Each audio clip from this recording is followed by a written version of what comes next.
Hello everyone. Today I want to discuss the remaining topic of cattle farming. आपको पता है कि we are doing the cattle farming in India. Most probably that cattle है, cows है, buffaloes है, they are next to the land that I have told you. Means these are next to the land for the farmers.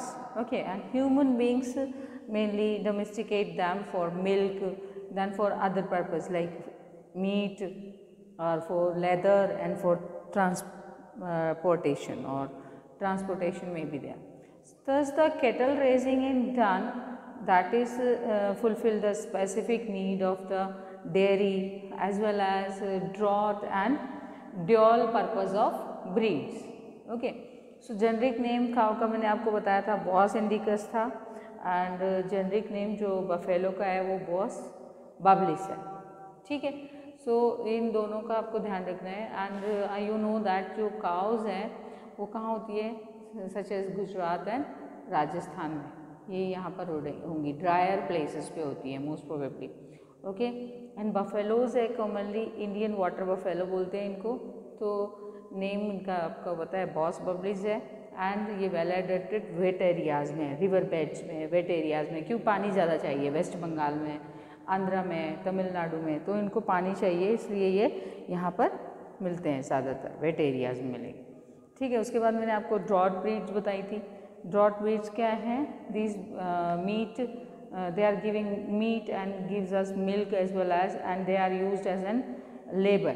ठीक है, mainly for the transportation purpose है, in agriculture for tilling purpose है, तो ये use करेंगे irrigation purpose के लिए. ठीक है, so these are used in our agriculture purpose also as well as they are giving us breeds. तो dual purpose हो गया. डेयरी ब्रीड्स में आपको पता है कि डेयरी ब्रीड्स में मिल्क गिविंग एनिमल्स हैं, मिल्च एनिमल्स बोलते हैं इनको. ठीक है, सो ये बता दिया मैंने आपको.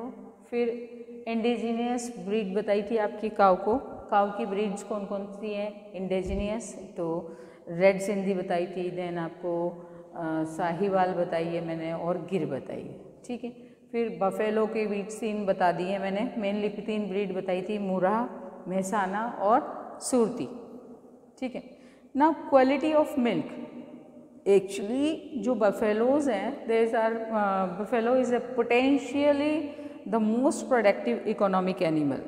It has an exceptionally long productive life is about 20 years. 20 years की लाइफ होती है. And also buffaloes milk is richer in fat, tocopherol. Tocopherol होती है विटामिन ई. ओके, प्रोटीन्स है, कैल्शियम है, फॉस्फोरस है, everything is present in the milk. और also contains लो sodium, potassium, cholesterol, ये भी प्रेजेंट है मिल्क में. Okay, so you can say that buffaloes milk is ideal for making milk products such as khoa बनता है इससे, देन राबड़ी, दही, घी, ये एक्सेट्रा दीज चीज़ेज are these things are used always in great demand also. ठीक है, great demand में use हो रही है. And milk is comparison of other food particles, proteins, fats है, मिनरल्स है, मेनली फॉस्फोरस है, कैल्शियम है. So these means you can say कि milk is milk in comparison to other food products that are from the animals such as egg and meat contains all the major food constituents. जैसे carbohydrates हैं इनके milk के अंदर present है sugar के form में, then proteins है, fats है, मिनरल्स है, मेनली फॉस्फोरस एंड कैल्शियम होगी, वाटर है, certain vitamins like vitamin A and D also present in the milk. So nutritional value of animal product that is more. If we will take means if we will compare the other products, then milk has the more nutrition value as compared to others. Got it? So if I want to compare the milk of cow, then it contains the protein that is about 3.6, then proteins about 4. Okay, and you can say that 4% and sugar 4.50, minerals 0.70, then water 87.20. So it will contains the various vitamins also, B1, B2, B12 and D, vitamin D and E. Okay, if we will just compare it with the egg contains only B2 and D vitamins, means 2 vitamins are present. Okay, and water content is also less as compared to the milk. Then meat we can compare, then meat contains the 12 vitamins, that is B2 and B12. Okay, and fish contains that vitamin D and A. So if we will compare the milk with the other food products, milk mainly animal products, then we can see that it means milk is more nutritional as compared to the other food products. Now we can take that breeds improvement for high production. Okay, so how we can improve the breeds? Actually, milk production of milking animals depends on their lactation period. Lactation period क्या होता है? The period of milk producing, ठीक है, milk producing period है ना, उसको हम lactation period बोलेंगे. The period of milk producing that between birth of a young one and the next pregnancy, that is known as lactation period. For example if will just take the red Sindhi, तो red Sindhi का 231 to लेके 245 days तक lactation period होता है, ठीक है. And गिर का 230 से लेके 394 डेज तक होगा. साहिवाल का 184 से लेके 354 डेज तक होगा. तो लैक्टेशन पीरियड है मिल्क प्रोडक्शन पीरियड होगा, ठीक, from the birth of the that young one two the next pregnancy, उसको हम बोल देंगे लैक्टेशन पीरियड. दूध मिलता है ना, आपको दूध देते हैं, जो उस पीरियड में आपको मिल्क प्रोडक्शन होगा. तो milk production should be increase. How we can increase that milk production? By increasing the lactation period. Lactation period increase करेगा तो मिल्क प्रोडक्शन भी इंक्रीज होगा. So what happens? For achieving this target the selective breeding has been used. Selective breeding use करेंगे इस target को complete करने के लिए. और इंडिया में जो पुअर जेनेटिक मटेरियल है, most of the life stock is one of the prime reason for the milk production is that कि मीट प्रोड्यूस करेंगे, they are taking the meat, ठीक है. सो मोस्ट प्रोबेबली ये meat लेते हैं, meat use करते हैं. So let us discuss the lactation period. Actually lactation period, you can say that period of milk production between the young ones, means between the birth of young ones, between the just between the birth of a young one and the next pregnancy.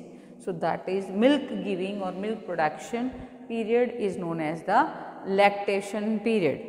Okay, that lactation period may be different animals.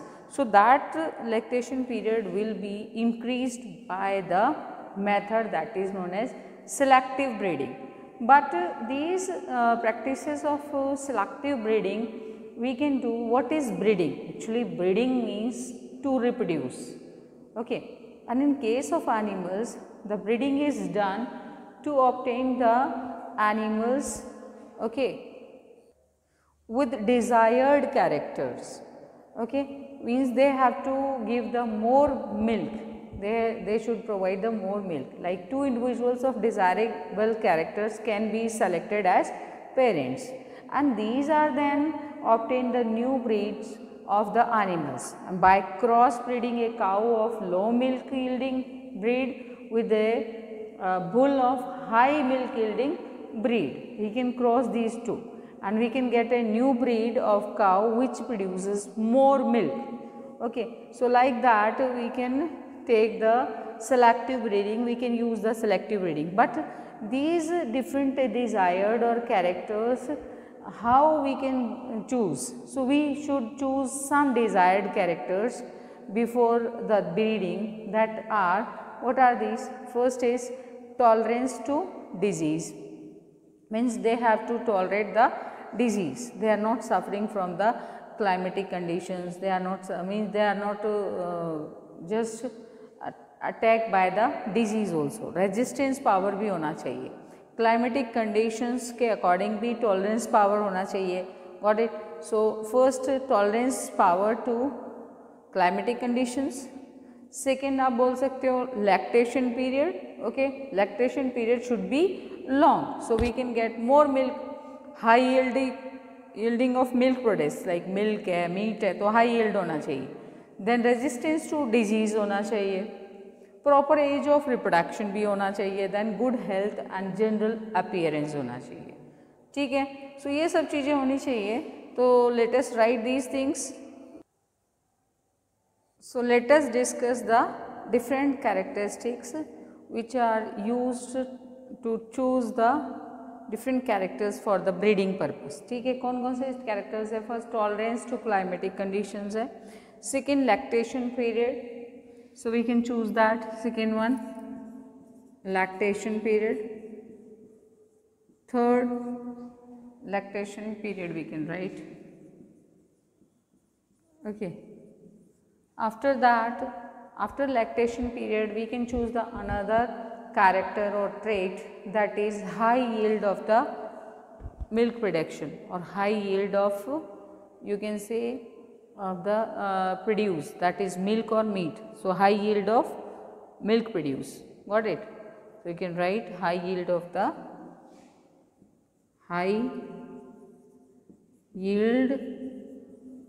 the milk produce, milk or meat,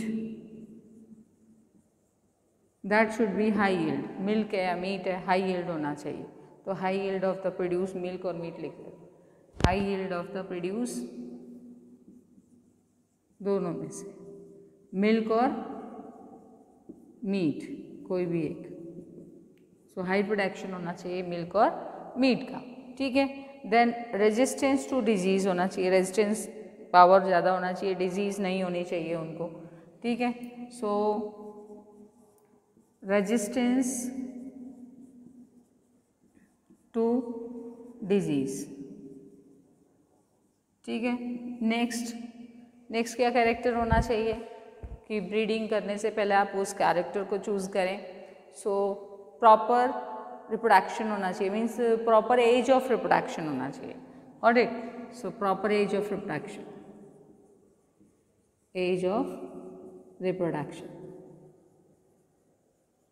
reproduction की proper age होनी चाहिए. Good health होना चाहिए. So we can write that. 6th one good health. और 7th क्या होना चाहिए? 7th में गुड हेल्थ के आगे मेनली जनरल अपीयरेंस होनी चाहिए. Okay, so you can right general appearance. So appearance. Okay. Now these traits we should just choose before breeding or cross the two animals for high yield or for you can say higher production of milk. So we can improve the production of milk by choosing these characters, different characters. ठीक है. In fact जो indigenous cows है, they are producing milk from 6 to 8 kgs. ठीक है.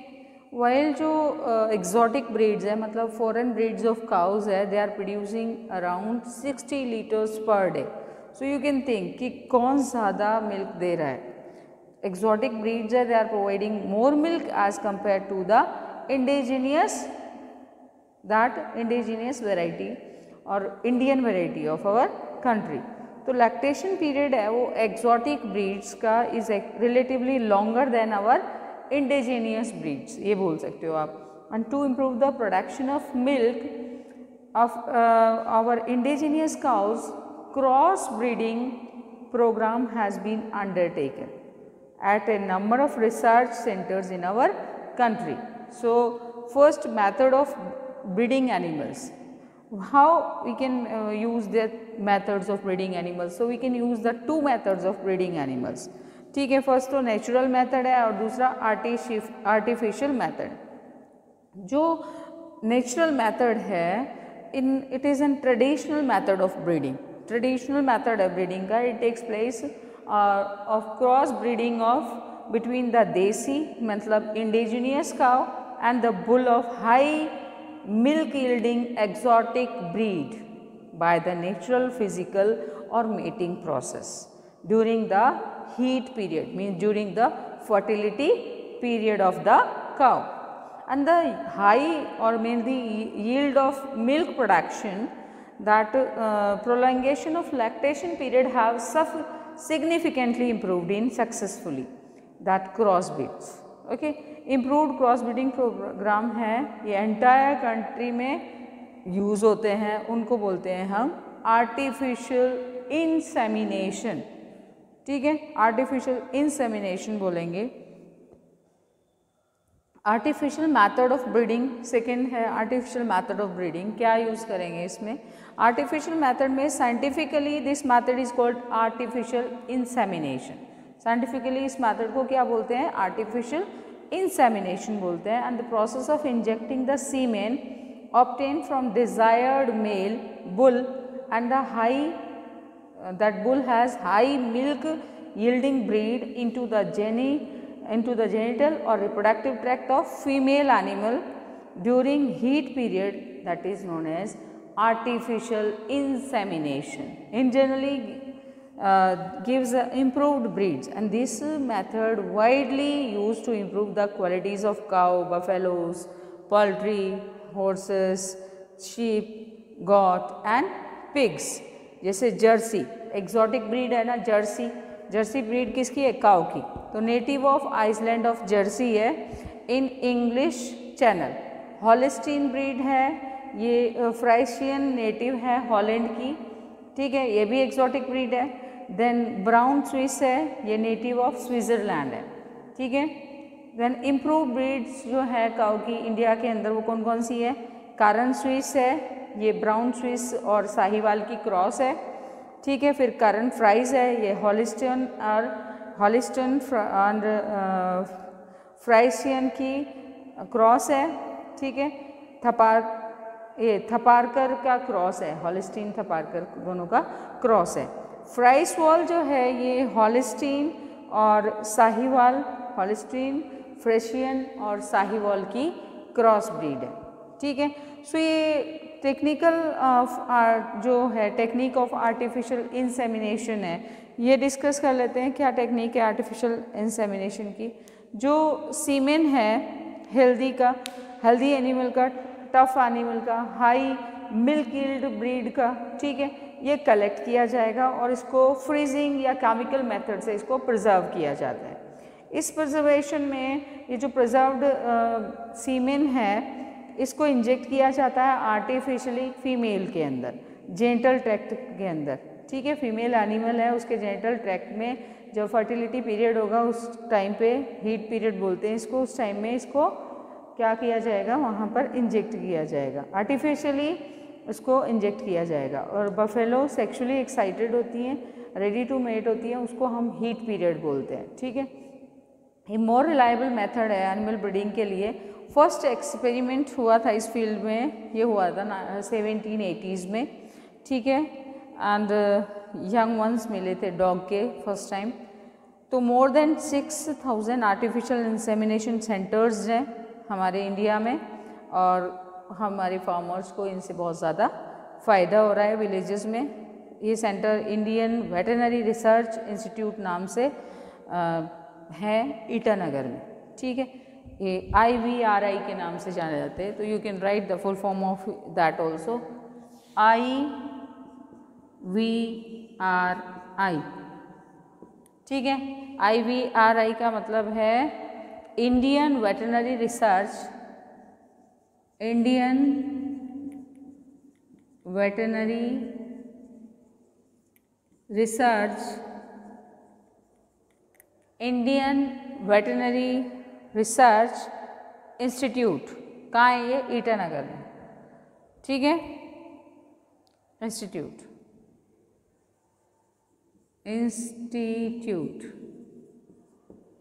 ठीक है, ये ज़्यादातर इजात नगर में है, इजात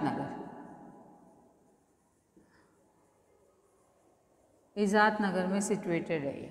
ओके, जहाँ पर आर्टिफिशियल इंसेमिनेशन के लिए मेथड्स बताया गया है और प्रिजर्वेशन किया जाता है सीमेन का, और फिर सीमेन को आर्टिफिशियली इंजेक्ट किया जाता है फीमेल बॉडी में, genital tract of female body के अंदर during the time of fertility या हीट पीरियड के टाइम में. Now what are the advantages of artificial insemination? First of all we should write the artificial insemination होता क्या है. ठीक है, ये लिख लें. The process of injecting artificial insemination लिख लेते हैं. Let us write that artificial insemination. ठीक है, होता क्या है artificial insemination? First of all you can write that also कि how we can improve these breeds. दो मेथड्स है, नेचुरल है, दूसरा artificial. So first let us write that methods of breeding animals. कौन कौन से मेथड्स हैं? methods of breeding animals. ठीक है, ब्रीडिंग मीन्स तो आई टोल्ड यू ना, क्या होता है ब्रीडिंग, बताया था आप लोगों को. क्या होता है breeding? Means to reproduce. Okay, breeding means to reproduce. You can write that also. Breeding means to reproduce, to reproduce.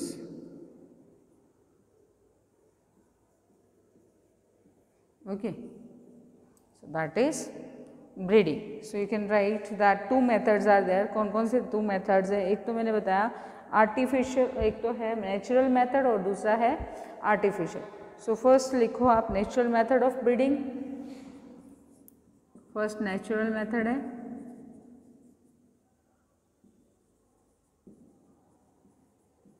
And second है वो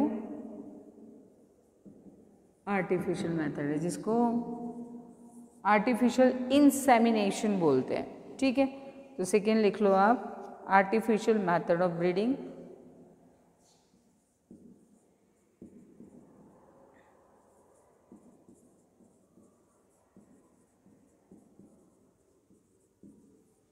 that is known as artificial insemination. अब ये आर्टिफिशियल इंसेमिनेशन होता है क्या? You can write the definition also. Artificial insemination.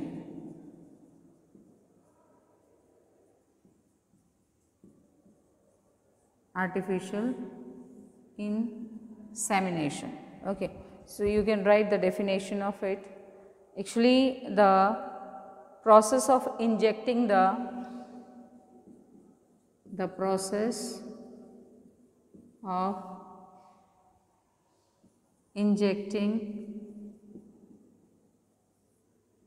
Inject किया जाता है, ठीक है. सो क्या इंजेक्ट करेंगे? सीमेन. इंजेक्टिंग द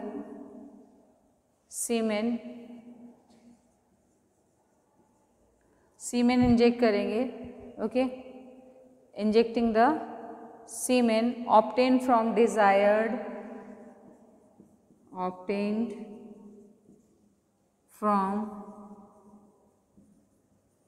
desired ठीक है, डिजायर्ड एनिमल से ऑब्टेन होगा. Obtain from desired male bull of high yielding breed. Desired of male bull of higher yielding, high milk yielding लिख लो आप. Bull of high milk yielding, milk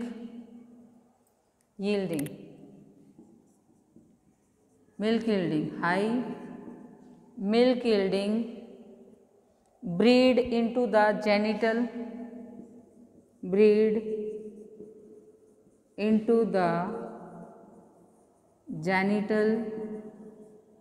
tract of female, ठीक है, of female animal, genital tract of female animal.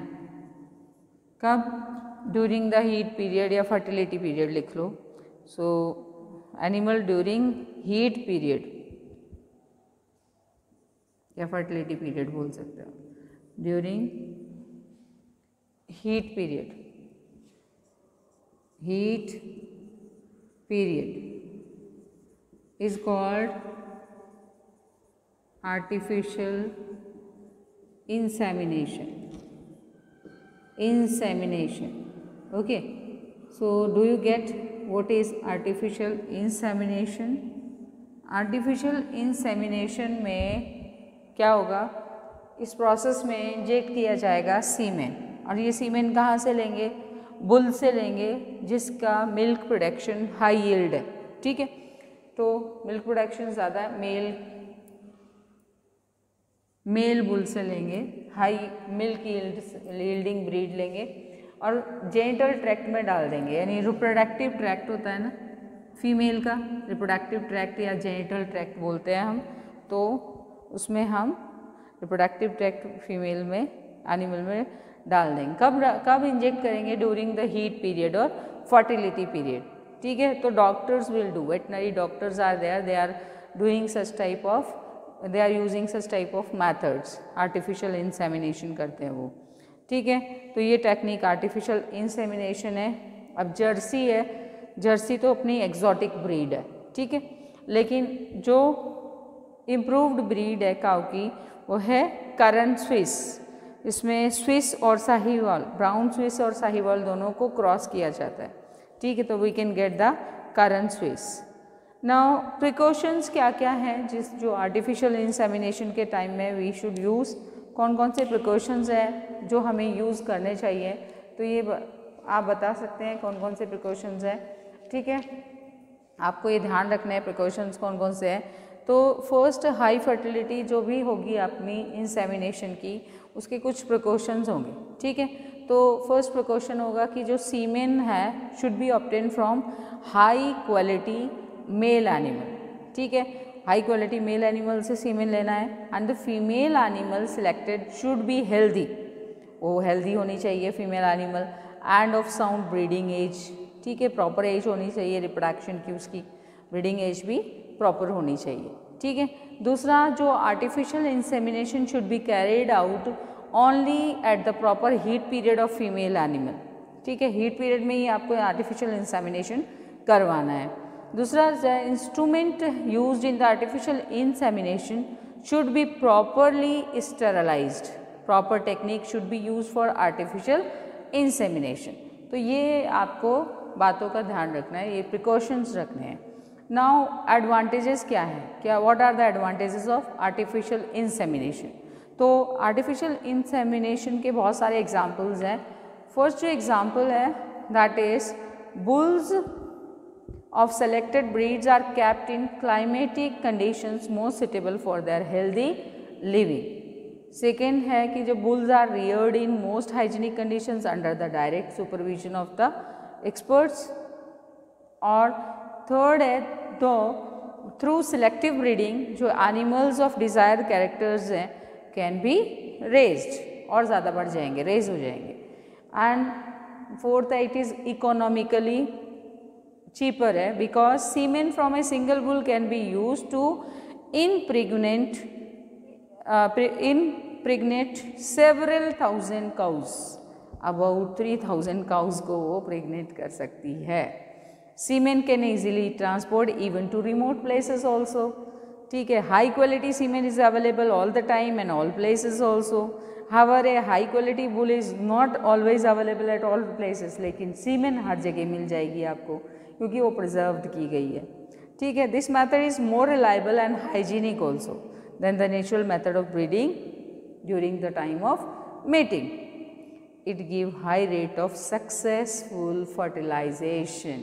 कई बार fertilisation नहीं होता, unsuccess तो रह जाता है, but it is successful. Artificial insemination है वो सक्सेसफुल होगा. ठीक है, तो ये आपके डिफरेंट एडवांटेज हैं आर्टिफिशियल इंसेमिनेशन के. अब हम नेक्स्ट टॉपिक लेते हैं फार्म मैनेजमेंट. ठीक है, सो फार्म मैनेजमेंट स्टार्ट करेंगे हम. Let me discuss the next topic, farm management practices. Okay, So what is farm management practices? Actually, in a farmhouse, the requirement of cleaning of shelter of cows and buffaloes is must due to the two reasons. What are these two reasons? First is for the production of clean milk, and second is for the health of the animal. Got it? So both cow and buffaloes require regular grooming, means brushing to remove dirt and loose hairs. Okay, so they are sheltered under roofed shades that protect them from the rain, then heat, direct sunlight and cold.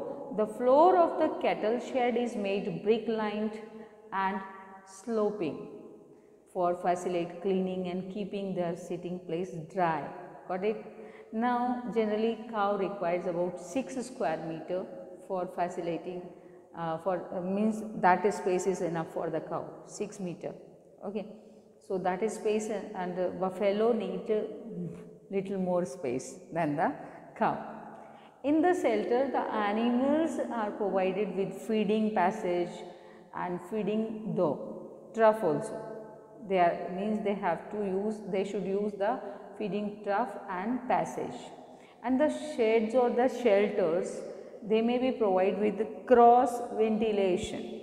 Cross ventilation should be there for the cows shelters or buffalo shelters. For sufficient number of inlets and outlets should be there. Okay. Now first I want to discuss that the food eaten by the animals, that is known as feed, F-E-E-D, feed. And feeding of animals means providing food to animal, and the food required by dairy animals is of two types. What are these two types? एक तो maintenance requirements and दूसरा milk producing requirement. ठीक है, जो maintenance requirement है, the food is required by the animal to support the you can say to support it to perform the basic functions of life. Next, milk producing requirement, it includes the type of food required during lactation period. Maintenance part of the ration depends upon the body weight. Then while milk producing part is depend upon the level and composition of milk. Got it? So ये जो main types हैं form management में, ये आपको ध्यान रखना है. Form management में क्रॉस वेंटिलेशन होने चाहिए बफेलोज़ के लिए, काउज़ के लिए. जो क्लीनिंग प्लेस है, जो शेल्टर है या शेड है, वो क्लीन होना चाहिए, डर्टी नहीं होना चाहिए. Then inlets outlets sufficient air आनी चाहिए, उसमें बाहर भी जानी चाहिए, स्पेस भी इनफ होनी चाहिए, अराउंड 6. ठीक है, तो ये सब चीज़ें होनी चाहिए. Now what is feed? Feed लिख सकते हो आप. What is feed? F-E-E-D, feed. Feed means animal का food. Got it? So you can write that the food eaten by animal is called feed. The food eaten by animal is called feed. इसको हम feed बोलेंगे. And feeding क्या है? Feeding भी you can right. Feeding क्या है? हम animal को फीडिंग करा रहे हैं, फूड दे रहे हैं, तो feeding of animal means providing. Feeding of animal means providing क्या प्रोवाइड करेंगे आप? प्रोवाइड क्या करेंगे आप? ठीक है, क्या प्रोवाइड करेंगे? फूड. ठीक है, तो प्रोवाइड करेंगे आप फूड, तो you can write that also, providing food to animal. Okay, providing food to animal, उसको बोलेंगे हम feeding. Okay, so food eaten आप नाउ द रिक्वायरमेंट है जो आपको बताया मैंने कि रिक्वायरमेंट्स है वो 2 टाइप का होगा. ठीक है, तो food requirement of dairy animals is of 2 types, आप लिख सकते हो फूड रिक्वायरमेंट 2 टाइप्स होगा, food requirements of dairy animals is of 2 types. So food requirements mainly 2 types, dairy animals का 2 टाइप्स पे डिपेंड कर रहा है। एक तो मेंटेनेंस रिक्वायरमेंट की बेसिक लाइफ की रिक्वायरमेंट है, वो किस तरह से पूरा हो रहा है, that will be the maintenance requirement of the animal. And second milk producing requirement, ठीक है। सो 2 रिक्वायरमेंट्स आर देयर जो किसके लिए ज़रूरी है, the food requirement of dairy animal is of 2 types, okay. So the food requirement है dairy animals का, वो डिपेंड कर रहा है 2 रिक्वायरमेंट्स की। व्हाट इट, एक तो मेंटेनेंस रिक्वायरमेंट है, दूसरा मिल्क प्रोड्यूसिंग रिक्वायरमेंट है। मीन्स बॉडी वेट है उसका, फूड रिक्वायर्ड हो रहा है तो मेंटेनेंस पार्ट है राशन का, वो डिपेंड करेगा उसका बॉडी वेट पे, ठीक है। मिल्क कितना प्रोड्यूस कर रहा है उसके according. Now components of cattle feed, इसी में फार्म मैनेजमेंट में आते हैं components of cattle feed, then diseases of cattles, cows and buffalo, mainly diseases of cattles हम पढ़ेंगे, ठीक है। तो I think for today's we can complete this only. After that we can start the new, that will be the component of cattle feed, that is under the farm management practice. So we can do it later on. Got it? So with this, thank you and have a nice day.